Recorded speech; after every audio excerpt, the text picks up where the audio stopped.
राम राम खम्मागणी दोस्तों, स्वागत है आपका महाराणा क्लासेस पर। तो आज की इस वीडियो में हम बात करने वाले हैं कि फोर्थ ग्रेड की कट ऑफ आने के बाद मेरी क्या रैंक रही है और इसमें सिलेक्शन हो रहा है या नहीं हो रहा है। और उसके बाद हैं जो मैंने थर्ड ग्रेड का एग्ज़ाम दिया था तो कितने क्वेश्चन अटेम्प्ट किए थे, कितने सही हो रहे हैं और फाइनल मार्क्स कितने आ रहे हैं, इन सभी के बारे में बात करने वाले हैं। और आज एक इम्पोर्टेंट टॉपिक पर बात करने वाला हूँ मैं, जो देखो हो सकता है आपको ये समझ में आए या ना आए, लेकिन मेरे को जितना समझ में आ रहा है उसके अकॉर्डिंग मैं बताने वाला हूँ। हो सकता है आप मेरी बातों से सहमत हो सकता है असहमत हो, और हो सकता है कुछ बातों से सहमत हो, कुछ बातों से असहमत हो, तो कुछ भी हो सकता है। और मैं ये जो वीडियो बना रहा हूँ ये मैंने कोई प्री प्लान्ड करके वीडियो नहीं बना रहा हूँ कि मुझे इसके बाद ऐसा बोलना है, इसके बाद ऐसा बोलना है। तो मुझे जितना समझ में आएगा आगे मैं वीडियो में, जैसे मैं आगे आगे बढ़ता जाऊंगा वीडियो में, तो जितना जो समझ में आएगा उसके अकॉर्डिंग मैं बोलता जाऊंगा, ठीक है। तो हो सकता है आपको कोई फायदा हो सकता है आपको नुकसान भी हो जाए इस वीडियो से, कुछ भी हो सकता है। तो चलिए बात करते हैं। सबसे पहले तो हम फोर्थ ग्रेड की बात करते हैं कि फोर्थ ग्रेड के रिजल्ट आने के बाद हैं जो यहाँ पर कितनी रैंक आई है मेरी। शुरुआत में मेरी फोर्थ ग्रेड के प्रति जो अप्रोच थी वो नेगेटिव थी। क्यों थी? क्योंकि उसमें इंग्लिश थी शायद 25 प्रश्न और मैथ थी 25 प्रश्न। तो मेरे दोनों ही सब्जेक्ट पहले से वीक थे। तो मैंने सोचा कि अगर मैं इसकी तैयारी करूंगा तो मैं वैसे भी इसमें नहीं होने वाला है। और फिर है जो सिलेबस चेंज हो गया, सिलेबस चेंज हो गया तो आपको पता है राजस्थान जीके का वेटेज न बढ़ गया। तो मुझे फिर लगा कि हाँ अब मैं इसको मतलब थोड़ा सा कर सकता हूँ। तो फिर मैंने अप्रैल में इसको तैयारी स्टार्ट कर दी थी। मैं और मेरे दोस्त थे जो हम रूम लेके रह रहे थे, तो फिर तैयारी स्टार्ट कर दी थी। हम फोर्थ ग्रेड की करते थे और हमने देखा कि हम ऐसे 80% लगभग सिलेबस सेम है, तो इसकी बुराई करने में मतलब इसकी तैयारी करके एग्ज़ाम इसको क्रैक करने में कोई भी बुराई नहीं है, ठीक है। तो हमने ये डिसीज़न लिया, फिर हैं जो फोर्थ ग्रेड की तैयारी की। फिर मैंने मतलब गणित क्या है कि मेरा एकेडमिक ही ऐसा रहा है कि इतना बढ़िया नहीं रहा है, ठीक है। गणित में मेरा एकेडमिक इतना बढ़िया नहीं रहा है, तो मुझे पता था कि मैं इतना इम्प्रूवमेंट नहीं कर पाऊंगा गणित पर। तो मैं मॉडरेट से भी कम इम्प्रूवमेंट करवाया गणित पर। और इंग्लिश का मुझे ठीक है मैं इम्प्रूवमेंट कर पाया, वो भी मॉडरेट से थोड़ा सा ज़्यादा ही इम्प्रूवमेंट में है जो उसमें एफर्ट डाल पाया, ठीक है। और इतना ही इम्प्रूवमेंट कर पाया। फिर है जो मैंने आपके फोर्थ ग्रेड का एग्ज़ाम दिया और मेरी चौथी शिफ्ट थी। मैंने 102 क्वेश्चन अटेम्प्ट किए थे और कट पिट के सब कुछ होने के बाद मेरे क्वेश्चन जो बच रहे थे वो बच रहे थे 82 या 81 के समथिंग कुछ बच रहे थे। एक क्वेश्चन था फोर्थ शिफ्ट में जो कि फलोदी वाला था, वो पहले से डिलीट था। तो मैंने उसे डिलीट, मुझे पहले से पता था कि ये क्वेश्चन डिलीट होगा। तो मैंने है जो वो क्वेश्चन किया और वो डिलीट हो गया क्वेश्चन। अब है जो फिर आपको पता ही है कि मार्केट में फोर्थ ग्रेड की हवा चलने लगी और लोगों ने फोर्थ ग्रेड को ओवर एम्पलीफाई कर दिया था, मतलब ओवर बता दिया था उसकी कट ऑफ को। और ये एक मार्केटिंग का हिस्सा है, देखो इसमें कोई बुराई नहीं है। जो लोग जिनके गढ़ चलते हैं इनसे उनको करना पड़ता है, बेसिकली की बात है। और मैं इसके बारे में भी बात करूंगा, पूरी मार्केटिंग के बारे में आपके। तो देखो इसमें क्या हुआ था कि सबसे पहले तो लोगों ने धीरे धीरे धीरे धीरे बताना शुरू किया। कोई 70 तक बता रहा है, कोई 80 तक बता रहा है। धीरे धीरे धीरे सबने मतलब ऐसा माहौल बना दिया था कि सबने आपके दिमाग में बैठा दिया था, औसत पर ले आए थे, कट ऑफ को औसत पर ले आए थे बिल्कुल, कि कट ऑफ तो इतनी जाएगी औसत। उस फोर्थ ग्रेड की कट ऑफ को औसत पर लाए। अब कोई 60 क्वेश्चन सही करके भी आ रहा है तो उसे ऐसा फील हो रहा था अंदर से कि मेरा तो हो जाएगा, मेरा तो हो जाएगा। जबकि उसका कोई आधार तो था ही नहीं, कट ऑफ बताने का कोई भी आधार नहीं था। और फिर हैं जो मैं और मेरे दोस्त ने भी ऐसे मतलब मैंने सोचा कट ऑफ बताने का, फिर मुझे लगा कि इसमें कट ऑफ नहीं बतानी चाहिए। और मैं और मेरे दोस्त ने कट ऑफ बनाई थी। मेरे दोस्त था, मैंने कहा कि हम दोनों कट ऑफ बनाते हैं। हम दोनों एक पेज पे कट ऑफ लिखी और फिर ऐसा कहा था कि देखते कितनी जाती है, हम अभी बताएंगे नहीं। तो उसने, तो मैंने जो कट ऑफ बताई थी इस फोर्थ ग्रेड की, तो मेरे 81 हो रहे थे। पर मुझे पता था कि ओबीसी की कट ऑफ फाइनल की कट ऑफ है जो, मतलब पता तो किया पर एक ऐसा लग रहा था कि मेरा इसमें सिलेक्शन नहीं होगा। अंदर से मुझे लग रहा था, भले ही लोग बोल रहे थे कि हाँ नहीं तेरा हो जाएगा, ये हो जाएगा, वो हो जाएगा। तो मुझे पता था कि इसमें मतलब नहीं होगा। रैंक है जो अभी, रैंक है जो मैं बता देता हूँ आपको, 52,086 रैंक है 86। तो इस पे सिलेक्शन होने के चांसेस नहीं है। सीटें भले ही 53,000 हो, क्योंकि ये 2 गुना की कट ऑफ है और 1 गुना की कट ऑफ में ऐसे मतलब अगर मैं अपने दिमाग में ऐसे बोलूं कि नहीं नहीं 10,000 तो पुलिस में उधर लग गए तो 10,000 उससे बाहर हो जाएंगे, उससे बाहर, ये कोई बात होती है क्या? 1% चांस पे जीना स्टार्ट कर दोगे तो कैसे फिर आगे लाइफ मतलब कॉम्प्लिकेट हो जाएगी आपकी लाइफ। तो जितना हो सके उतना चीज़ों को एक्सेप्ट करना चाहिए कि हाँ भाई नहीं हो रहा है, लेट गो, आगे चलते हैं। और फिर हैं जो ये हो गया था सब, फिर कट ऑफ आ गई थी, आपको पता ही है। फिर मतलब ओवर क्वालिफाइड लोग थे, जैसा कि हमारे बोर्ड अध्यक्ष ने बता दिया था बहुत सारी चीज़ें, तो वही बता देते हैं। और फिर हैं जो ठीक है, फिर 16 तारीख को कट ऑफ आई थी और 17 तारीख को एग्ज़ाम था।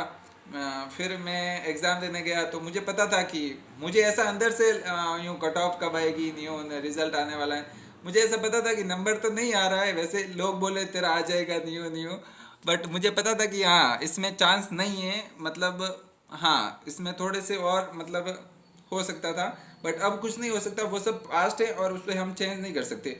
तो उसमें नहीं हुआ। फिर रात को हम गए थे और कट ऑफ वट ऑफ देख ली थी, और ठीक है मेरी रैंक वो मैंने देख ली थी, तो मुझे अनुमान लग गया था कि इसमें नहीं हो रहा है, ठीक है।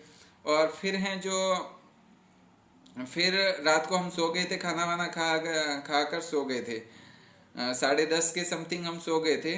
और अगले दिन है जो पेपर था, ठीक है, तो अगले दिन पेपर था, तो फिर रात को तो सो गया क्योंकि थकान हो गई तो नींद आ गई थी। बट सुबह है जो 3 बजे नींद जगी। अब सुबह जैसी नींद जगी तो मतलब अनलिमिटेड थॉट्स चल रहे थे।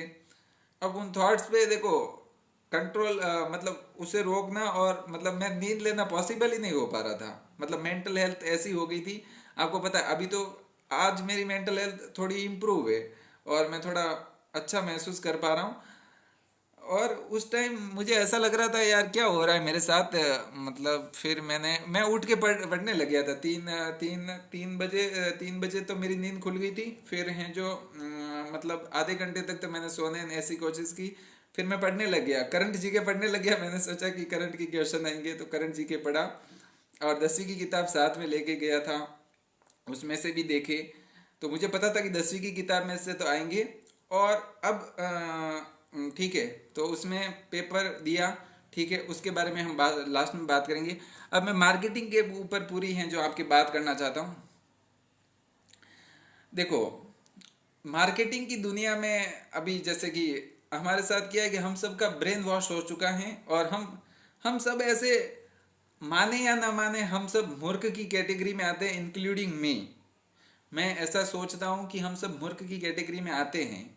भले ही आप इस चीज़ को एक्सेप्ट करो या ना करो, कैसे आते हैं ये मैं आपको बता देता हूँ, ठीक है। अब सबसे पहले कि हम चीज़ों के अल्टरनेटिव ढूंढने लग जाते हैं।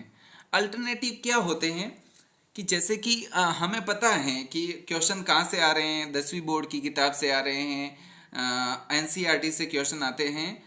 तो हम क्या मतलब मार्केटिंग की, इसके पीछे भी एक मार्केटिंग की पूरी दुनिया है कि मार्केटिंग वाले क्या कहेंगे कि हमारा कोर्स है जो एनसीईआरटी बेस्ड है, हमारी किताब है जो एनसीईआरटी बेस्ड है। अब वो बेस्ड हैं, अब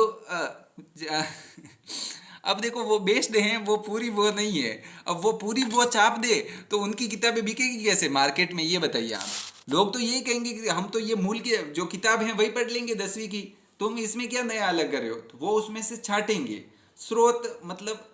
और अब क्या हो रहा है, पहले तो क्या है कि जो इम्पोर्टेंट चीज़ें हैं वो आती थी 10वीं और इन किताबों में से, और अब क्या चीज़ आ रही है कि पेपर सेटर और जो पेपर का पैटर्न बदल रहा है उसमें से कुछ भी है ना, बिंदी लगी हुई है तो वो भी पूछ लेंगे आपसे कि जैसे कि 40 किलोमीटर दूर हैं 12 से बंड देवरा मंदिर, 10वीं की किताब में लिखा है तो 40 किलोमीटर दूर हैं। दूसरी किताब अब वन लाइनर जो निकालते हैं, या कोई भी जैसे मतलब वन लाइनर निकाल दी, या उसका कोई भी अल्टरनेटिव निकाल दिया कि मूल स्रोत इसका ये हैं, सार संग्रह ये हैं, तो उनको पढ़ने से आपका ब्रेन वॉश ही होगा, ठीक है, क्योंकि क्वेश्चन आएंगे तो आप उसको समझ नहीं पाएंगे। और अगर आप 10वीं की किताब और इन किताबों को पढ़ने की कोशिश करेंगे तो शुरुआत में आपको इनकम्फर्ट महसूस होगा, क्योंकि उनमें चीज़ों को एक जगह मतलब उसको संश्लेषित किया, मतलब संश्लेषित किया गया है, उसको आपको विश्लेषित करने में थोड़ी सी प्रॉब्लम क्रिएट होगी, ठीक है। तो ये प्रॉब्लम है जो क्रिएट होगी। तो आप एक पार्ट पढ़ेंगे तो आपको पता लग जाएगा कि यार इसमें तो कुछ पता ही नहीं चल रहा है। तो अगर आप उसको बार बार पढ़ते गए, बार बार पढ़ते गए, तो हो सकता है आपके माइंड में पैटर्न बनने लग जाए और फिर हैं जो आप क्वेश्चन सही करने लग जाएं। तो ये हमें इंसाइट देता है कि मार्केटिंग की एक पूरी की पूरी दुनिया है और पेपर सेटर, पूरी मार्केटिंग की दुनिया एक तरफ दौड़ती है और पेपर सेटर जो बनाते हैं वो पूरे एक तरफ अलग ही गेम खेल रहे हैं। और कुछ क्वेश्चन तो देखो इतने बेकार क्वेश्चन थे कि आप काल क्रमानुसार पूछ रहे हो। और मतलब कुछ तो क्वेश्चन, अब यार देखो बुरे अच्छा बुराई दोनों होती है। कुछ क्वेश्चन अच्छे भी थे, समझ पे थे, अभिकथन कारण वाले समझ पे थे, तो कुछ बहुत बुरे भी थे। तो हम ऐसे ऑल ओवर पेपर की बुराई और अच्छाई होती हैं, तो हम ऐसे नहीं कह सकते कि भाई ये एक हमारा पैटर्न नहीं बना हुआ है। आपने जितने भी, भले आपने कितनी भी पढ़ाई की, लेकिन आपने उस तरह की क्वेश्चंस को कभी अटेम्प्ट नहीं किया। कभी हैं जो आप उस तरह की क्वेश्चंस में मतलब उसको सॉल्व नहीं किया। तो उस तरह की क्वेश्चन जब एग्जाम में आते हैं तो आपका पेपर, आपका माइंड उस तरीके से सोचना बहुत ही मुश्किल काम है। एक इतना लेंदी पेपर आता है, इतना बड़ा पेपर आता है, तो उस टाइम है जो आपको ये सोचना बहुत ही लेंदी काम है। और मार्केटिंग की एक पूरी की पूरी दुनिया है और लोग तो इतने मूर्ख हैं, क्या बताऊं मैं। लोग सोच रहे हैं कि कोचिंग वाले फेल हो गए। अब एक कोचिंग वाले फेल नहीं हुए, कोचिंग वाले तो उनके पैसे कमाए हैं, चले गए, उनका उनके उनके जो धंधा है वो चला रहे हैं, उनका काम है वो कर रहे हैं, ठीक है। तो तुम्हारे असली में तो आपके आपके माँ बाप की कमाई या आपकी कमाई जो आप मेहनत करके कहीं से लगाकर जहाँ पर कोचिंग कर रहे हैं या कुछ भी कर रहे हैं, तो वहां पर लगाकर आप वो सब कुछ दे रहे हैं उनको। आपको लगता है कि सरकार, जैसे आपका अनुप्रति कोचिंग योजना में हो गया, तो आपको लगता है कि सरकार तो फ्री में हमें बढ़ा रही है। काय का फ्री में बढ़ा रही है? सरकार के पास पैसे कहाँ से आ रहे हैं? आप टैक्स भर रहे हैं, आप कोई भी जीएसटी दे रहे हैं, आप सब चीज़ों को ला रहे हैं, तो सरकार के पास क्या, सरकार घर से ला रही है, आपके ही पैसे हैं ना। पर इतनी सोच हमारी मतलब वहां तक जाती नहीं है। मतलब इतनी सोच अगर चली जाए तो बात ही कुछ अलग हो जाए। जैसे कि अब मैं आपको, अगर आप सच देखो तो मतलब सरकार बोलती कुछ है, करती कुछ है। वैसे ही हम भी हैं, हम भी बोलते कुछ हैं, करते कुछ हैं, ठीक है। हमें इतना कोई समझ में नहीं आता, हमें बस यही आता है कि हमें, जैसे कि अभी जो हो रहा है, तो मार्केटिंग की पूरी दुनिया है, तो सरकार भी उसी मार्केटिंग का हिस्सा है। हमें लगता है कि सरकार तो अलग है, सरकार तो भाई अलग है, सरकार तो ये करती है वो करती है। अब देखो मैं आपको इस जस्टिफाई नहीं कर रहा हूं मैं कोई भी, तो मैं आपको बताता हूं कैसे हैं। सबसे पहले तो आपकी सरकार निकालती है, वही सरकार निकालती है आपके एनईपी, जिसमें लिखेगी कोचिंग कल्चर को ख़त्म करना, कंपटीशन के माहौल को ख़त्म करना, ये करना वो करना, ये सब है जो आपकी न्यू एजुकेशन पॉलिसी में लिखा हुआ है। और दूसरी तरफ सरकार के एक्शन देखो, इतने लाख लोगों के लिए भर्ती निकाल रहे हैं, ठीक है। इतने लाख लोगों की भर्ती निकाल रहे हैं, इतने लाख युवाओं को वैकेंसीज दी, और दूसरी तरफ तुम कह रहे हो कंपटीशन नहीं मचा रहे हैं, और दूसरी तरफ तुम कह रहे हो कि हम तो क्या कि रटंत प्रणाली से मुक्ति दिला रहे हैं बच्चों को, और क्या क्या नहीं हो रहा है। आप सोचो, कोचिंग कल्चर को खत्म कर रहे हैं, कोचिंग कल्चर को खत्म करें तो भर्तियां, अब वो इंटरकनेक्टेड है। सरकार भी ऐसे नहीं कर सकती कि भाई आपको ऐसे नहीं कर सकती कि हाँ भाई भर्ती ना निकाले, उनकी ज़रूरत है तो वो भर्ती निकालेगी। पर अब वो, उनको पता है कि भर्ती भले ही छोटी आए, पर उसको इतना ओवर वैल्यू कर दिया जाता है मार्केट के द्वारा, या फिर हैं जो पूरी मार्केटिंग की दुनिया है। सरकार भी मार्केटिंग का हिस्सा है, क्योंकि सरकार को वोट मिलते हैं। क्योंकि अगर एक परिवार का एक लड़का या लड़की किसी कंपटीशन एग्जाम की तैयारी कर रहा है, तो उस पर उसके परिवार के सब लोग नजरें रहती हैं, और किसकी सरकार में बन रहा है, तो वो सब देखते हैं कि हाँ भाई ये सरकार भर्ती निकाली है तो ये सरकार अच्छी है। वो अगर वो ऐसा नहीं करेंगे तो वो वोट बैंक को क्वालिफाई नहीं कर पाएंगे, वो सत्ता में नहीं आ पाएंगे, तो उनके लिए करना जरूरी है। और आपने उसको इतनी वैल्यू दे रखी है सरकारी नौकरी को, तो इसमें बुराई की कोई बात नहीं है कि भाई सरकारी नौकरी तो मिलना मुश्किल है। आपने उसको ओवर वैल्यू आपने किया है, आप लोगों ने किया है, हम जैसे लोगों ने किया है, हम लोगों ने उसको ओवर वैल्यू किया है। तो अब उसकी बुराई करने की भी जरूरत नहीं है, एक्सेप्ट करने की चीज़ है कि हाँ भाई हमने किया है ओवर वैल्यू, तो अब इसको एक्सेप्ट करो चीज़ों को, ठीक है। और इससे आपकी फिजिकल हेल्थ, मेंटल हेल्थ इस तरह से खराब हो रही है, और क्या क्या नहीं हो रहा है। मतलब मैं तो देखता हूँ कि यार लोगों की इतने दिमाग तो, मतलब लोगों का तो भले ही वो पढ़ रहे हैं, क्या पढ़ रहे हैं ये नहीं, पर वो लाइफ में क्या इम्प्लीमेंट कर पा रहे हैं। लोग तो एक दूसरे से ईर्ष्या करने में लगे हुए हैं, एक दूसरे से, मतलब घर घर में कंपटीशन है। मतलब जैसे घर घर में कंपटीशन, मतलब घर के अंदर कंपटीशन है। घर घर में कंपटीशन अलग होना तो वो तो थोड़ा और ठीक लगता है, लेकिन घर में कंपटीशन होना बहुत ऑकवर्ड लगता है भाई। देखो यहाँ पर देखे तो जैसे कि एक भाई है एक बहन है, उन दोनों के बीच बीच में इस प्रकार का कंपटीशन है और कंपैरिजन है, तो आपकी दिमाग की धज्जियाँ उड़ना और आपके दुख आना और ये सब होना स्वाभाविक है। इसको एक्सेप्ट करो, ये सब होना स्वाभाविक है।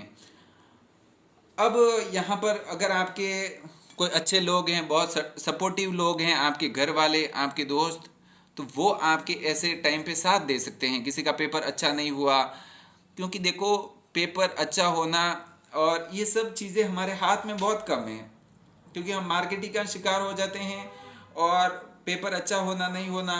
अब इसमें एम्पैथी लेने वाले भी आ जाएंगे, आपके कोचिंग वाले। कोचिंग कल्चर बुरा नहीं है, उनका धंधा है, वो करेंगे, उनके भी लोग काम कर रहे हैं, वो रोजगार दे रहे हैं। अब आपको करनी या नहीं करनी वो आपका डिसीजन है, पर इम्पैथी लेने वो आएंगे क्योंकि उनका धंधा है, वो एक मार्केटिंग का हिस्सा है, उसे एक्सेप्ट करना पड़ेगा क्योंकि वो धंधा है। इम्पैथी लेने आएंगे कि पेपर इतना ऐसे बना दिया, वैसे बना दिया, वो अब वो उसमें कुछ कर सकते हैं क्या? उसमें उस पेपर को चेंज करवा सकते हैं या वो कुछ कर सकते हैं? नहीं कर सकते ना।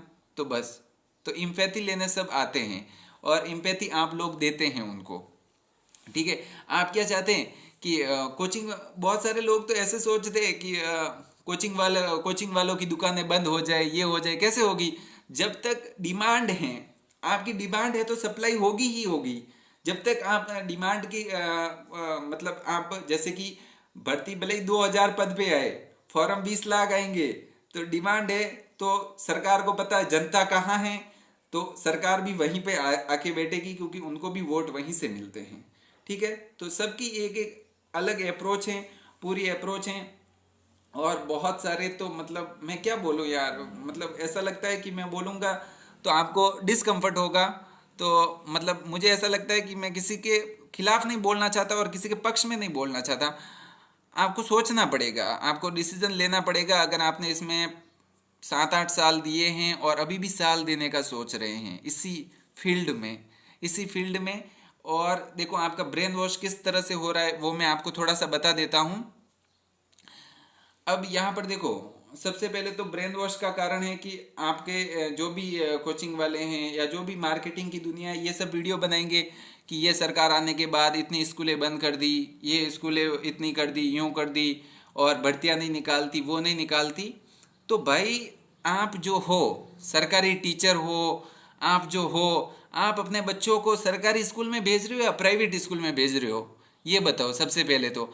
और सरकार ऐसे स्कूलों भी को भी चला रही थी, पहली बात तो, जिसमें एक भी स्टूडेंट नहीं था, फिर भी दो दो तीन तीन शिक्षक लगे हुए थे और उसमें पैसे भर रही थी। क्यों भर रही थी? हाँ, आपके घर में कोई नौकर रहता है और वो काम नहीं करता, तो आप उसके पैसे, आप उसे एक भी महीना पगार दोगे क्या? हैं? आप उसको दोगे एक भी महीना, अगर आप उसे पगार दोगे क्या? नहीं दोगे ना।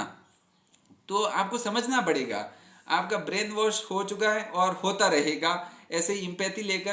तो आप तो जैसे कोई सरकारी टीचर बन रहा है, उसके बच्चे भी प्राइवेट में पढ़ रहे हैं और वो ही बच्चे फिर पढ़ के सरकारी वापस नौकरी की तैयारी कर रहे हैं और फिर कह रहे सरकारी नौकरी नहीं लग रही, सरकारी नौकरी नहीं लगी, भर्तियां नहीं आ रही, ये नहीं हो रहा, वो नहीं हो रहा। तो भाई आपने तो डिमांड तो है ही नहीं आगे। आप है जो भी डिमांड कम हो रही है, धीरे धीरे आप, मतलब लोग ग्रो कर रहे हैं, सरकारी स्कूलों की हालत समझ में आ रही है, धीरे धीरे सरकारी स्कूल, झालावाड़ में जो स्कूल गिरा था वो हुआ था, तो आप समझ पा रहे हैं।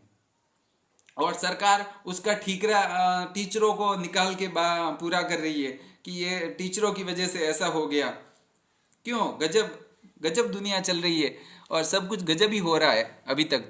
तो टेंशन लेने की बात नहीं है। और मैं एक बात कह देता हूँ आपको कि आपको अपना डिसीजन खुद लेना पड़ेगा और आपको ये समझना पड़ेगा।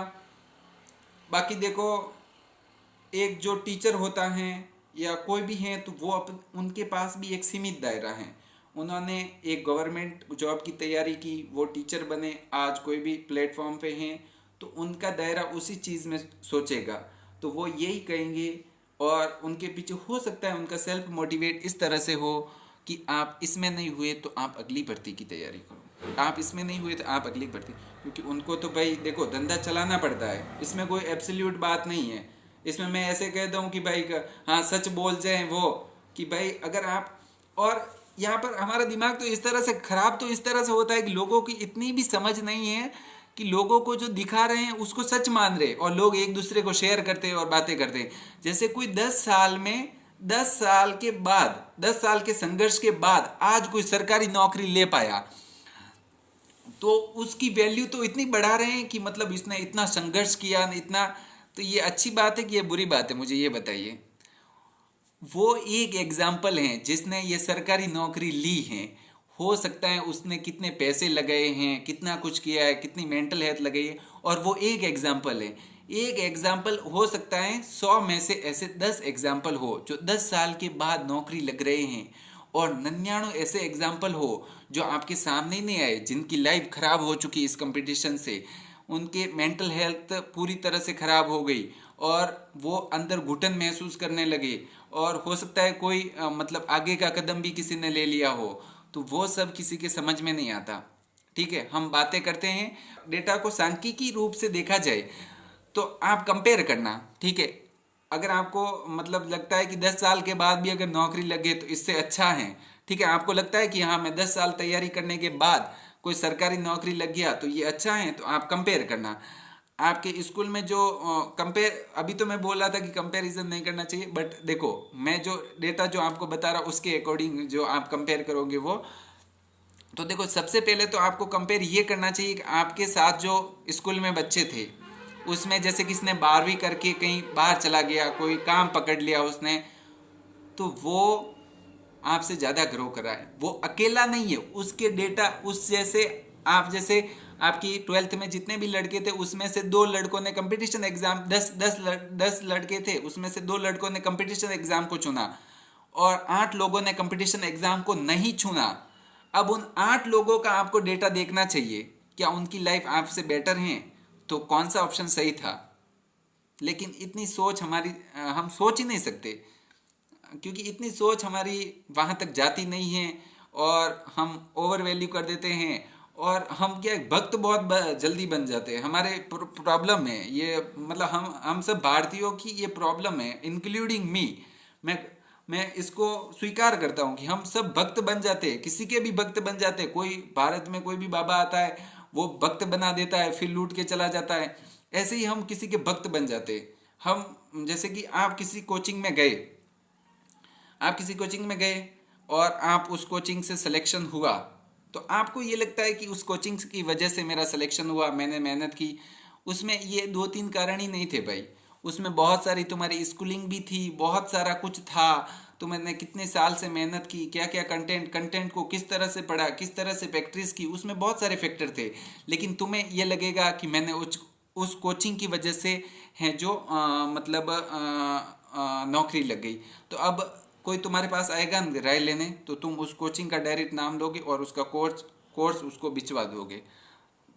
ठीक है, पर हो सकता है जो बच्चा वो कोर्स ले रहा है उसकी बुद्धि औसत हो सकता है उसकी परिस्थितियाँ अलग हो, और हो सकता है तुम इनडायरेक्टली उस कोचिंग का प्रचार कर रहे हो। मतलब किस तरह से अपने माइंड को इंटरप्रेट करते हो, कि अब मैं ज़्यादा कुछ इस पे बात नहीं करना चाहता। बाकी देखो, कंपैरिजन बुरी बात है, ईर्ष्या बुरी बात है।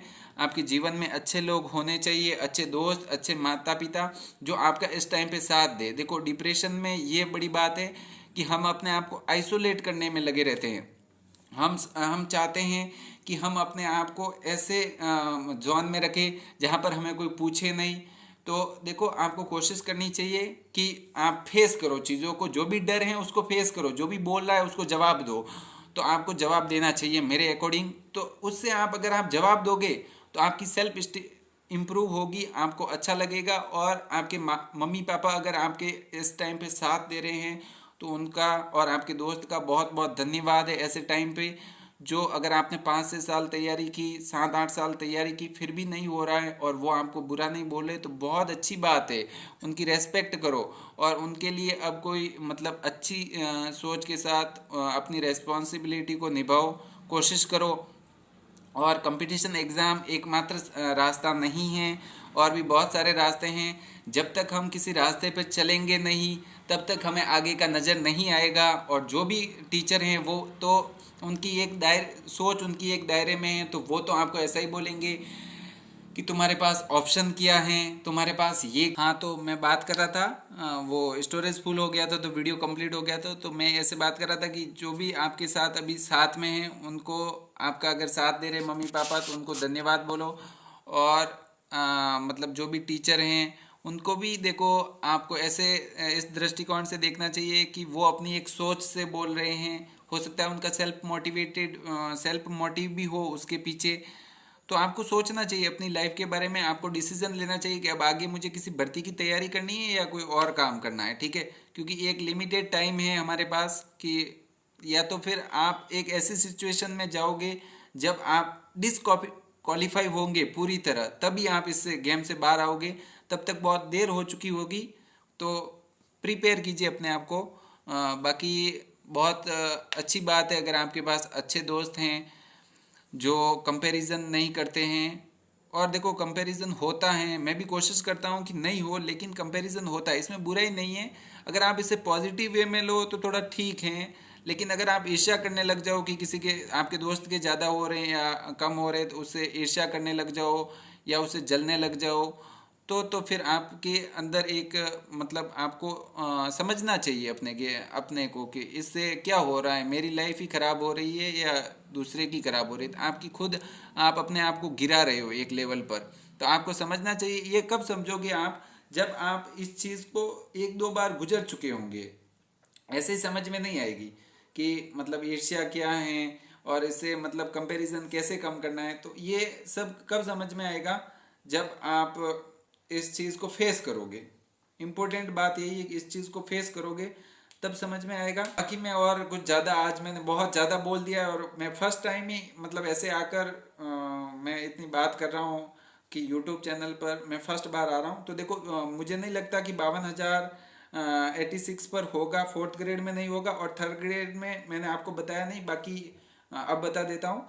तो उसमें है जो मैंने 134 क्वेश्चन किए थे और लगभग मैंने कट पिट के जो मेरे नंबर आ रहे हैं वो 160 से 170 के बीच आ रहे हैं, तो जो कि पर्याप्त नहीं है, उससे एक्सपेक्टेशन भी मैं नहीं रख सकता, ठीक है।